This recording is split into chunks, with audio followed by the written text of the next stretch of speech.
તો પગને બેલેન્સ રાખીશું. પગ સીધા ગોઠણમાંથી પડતા નહીં પાછળ. બધાને ત્યાં 1 2 3 4 પગ ખોલીને બંધ કરીશું. 1 2 3 4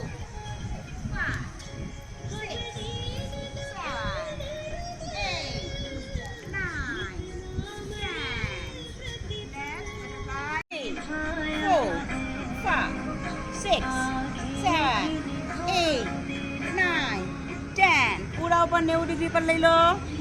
1 2 90 ડિગ્રી કીધા.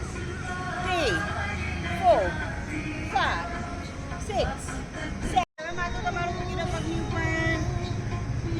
હાથને ખેંચો આગળની તરફ. 1 2 3 4